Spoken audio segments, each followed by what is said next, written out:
Essa é a nossa apresentação de Ciências do Ambiente e o nosso tema é Gestão Ambiental, Certificação Ambiental.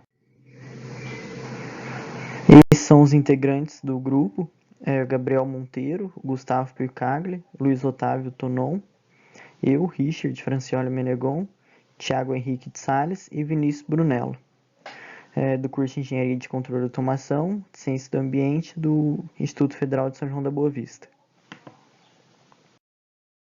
Bom, esse é o nosso roteiro de apresentação, o nosso sumário. Nós vamos começar fazendo uma breve introdução sobre o tema.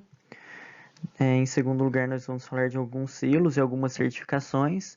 Vamos falar também da norma ISO 14001 e depois vamos falar sobre algumas vantagens e uma proposta de atividade. E por fim, vamos apresentar a conclusão. Como todos sabem, poluição é um problema eminente no mundo. E conforme a gente pode ver por essas imagens, temos aí indústrias poluindo, rios poluídos, oceanos, aterros sanitários a céu aberto que causam grandes problemas, tanto para os seres humanos e para a fauna e a flora de modo geral.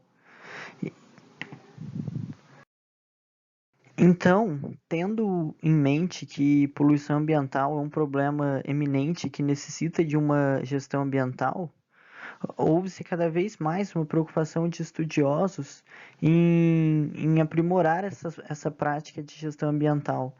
Conforme a gente pode ver aqui na linha do tempo, já em 1950, estudiosos apontavam a necessidade de uma gestão ambiental eficiente. Em 1960, consolidou-se o conceito de impacto sobre o ambiente. 12 anos depois, em 1972, houve a primeira Conferência Mundial sobre o Meio Ambiente. E 10 anos depois, o Brasil definiu a primeira Política Nacional de Meio Ambiente. Já em 1987, o CONAMA definiu como devem ser feitas as avaliações de impactos ambientais. E nos dias atuais, tudo que engloba meio ambiente vem aumentando e tornando cada vez mais comum, nas mídias e também no meio acadêmico. Para definir gestão ambiental, a gente pode dizer que gestão ambiental é um conjunto de medidas e procedimentos que reduzem e controlam os impactos da implantação de projetos sobre o meio ambiente. Agora, falando sobre certificação ambiental, ela assegura que empresas estão trabalhando com um diferencial produtivo relacionado a uma maior qualidade ambiental e também comprovam que estão tomando todas as medidas necessárias para preservar o meio ambiente.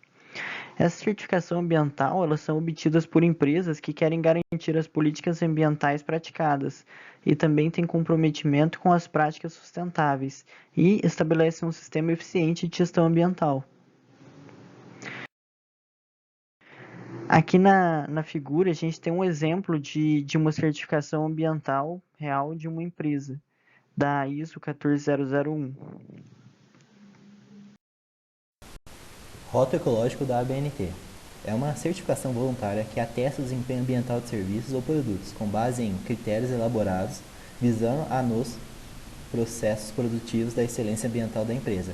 Na imagem, apresenta ali dois selos, que representam que a certificação assegura que o produto ou serviço tem pouco impacto ambiental e que a organização se preocupa com a conservação do meio ambiente. Selo FSC é um sistema de garantia internacionalmente reconhecido, que identifica, através de sua logomarca, produtos madeireiros e não madeireiros originados de um bom manejo florestal. Aqui na imagem temos os dois exemplos de selos FSC. Embalagens impulsionam certificação FSC no Brasil. Bom, aqui é uma notícia que fala que a Tetra Pak, que é a maior fabricante de embalagens do mundo, ela vai impulsionar a fabricação de embalagens com a certificação do selo FSC. ONGs dizem que FSC oferece pouca proteção para as florestas. Aqui é uma outra notícia, onde basicamente fala sobre a certificação FSC, que sozinha ela oferece pouca proteção para as florestas. A notícia diz o seguinte: o FSC estabelece padrões, mas não realiza certificações por si mesmo. Em vez disso, ela credencia outros órgãos.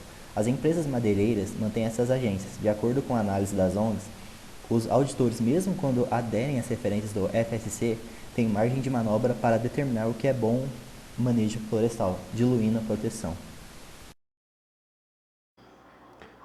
O selo IBD é um certificado que assegura que aquele produto foi cultivado sem o uso de substâncias químicas ou transgênicas. Esse documento atesta que a mercadoria está em conformidade com a legislação sanitária, trabalhista e ambiental.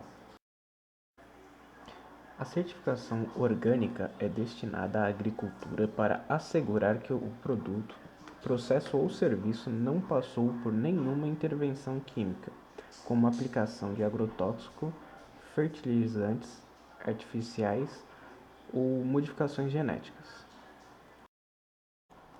O selo Procel, que geralmente é encontrado em eletrodomésticos, garante que o produto certificado está classificado conforme seu consumo de energia.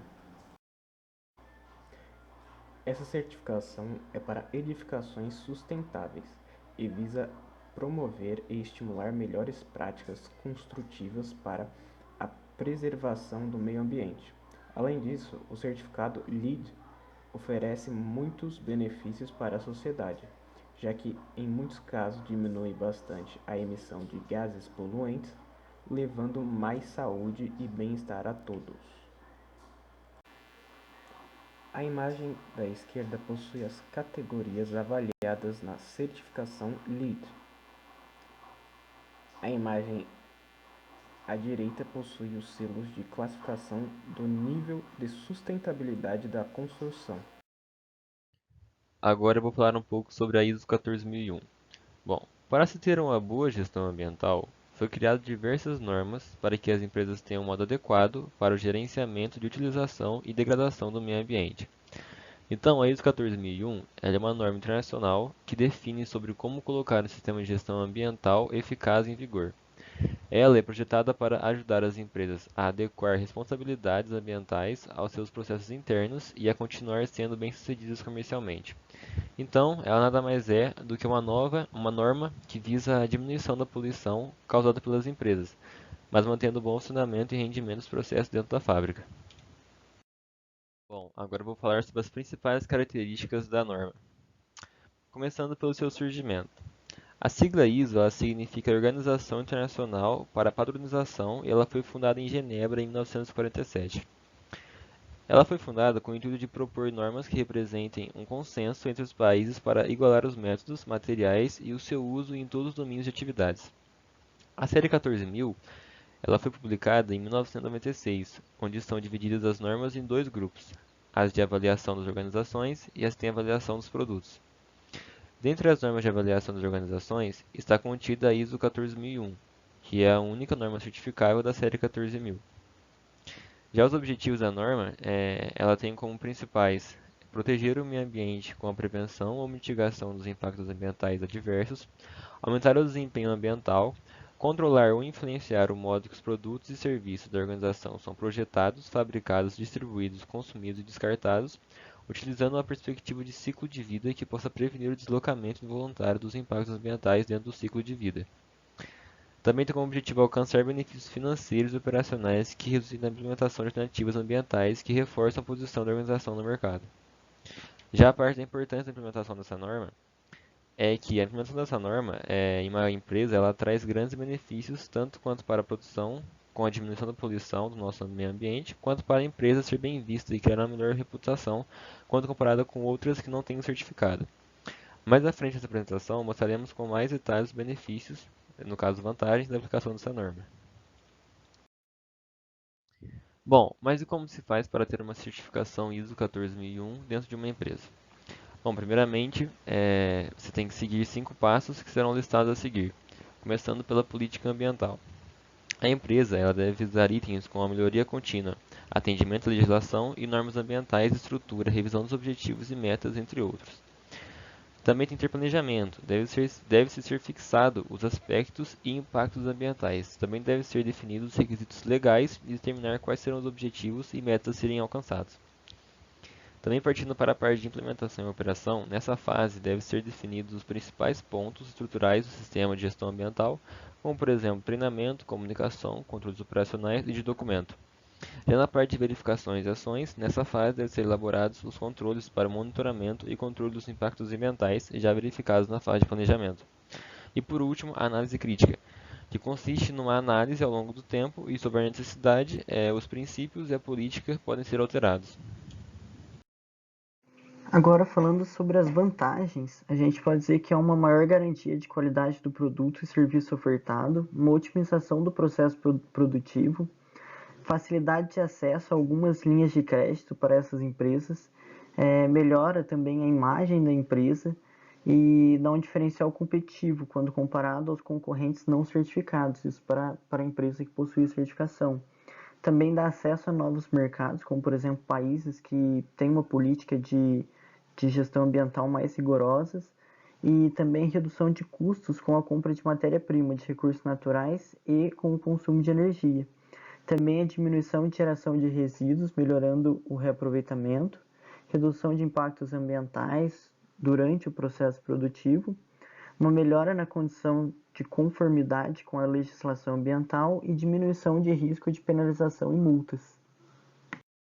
Aqui a gente tem uma proposta de atividade que é fazer uma pesquisa por empresas conhecidas que utilizam algum dos selos ou possuem alguma certificação ambiental. Isso a gente pede para que visualize nas embalagens alguns produtos a presença de algum dos selos e busquem também pelo seu significado. Indo agora para a conclusão, a gente nota que há uma preocupação benéfica das empresas atualmente com o meio ambiente e isso é um benefício de maneira geral. Também percebe-se que há diversas certificações que abrangem diversas áreas que visam preservar o meio ambiente, como por exemplo a gente viu de florestas, plástico, energia. Então a gente nota que essas áreas estão sendo abrangidas, o que traz um benefício. E o uso de práticas renováveis vem crescendo e tende a aumentar mais ao longo dos anos. E que também traz benefícios tanto para as empresas quanto para o meio ambiente, conforme vimos na introdução. Entretanto, a gente percebe que há pontos a serem questionados. Por exemplo, empresas que usam dessas certificações ambientais ou de selos para vender uma imagem, para transmitir ao público uma imagem, aumentando a sua venda e o lucro, mas que na prática ela pode não fazer aquilo que ela vende ou mostra nas suas embalagens, etc. Então, os selos e as certificações trazem benefícios, mas também precisa de uma fiscalização para ver se aquilo que as empresas vendem é o que realmente está sendo feito na prática. E aqui consta toda a bibliografia que foi consultada para a elaboração da pesquisa e dos slides apresentados. Espero que tenham gostado.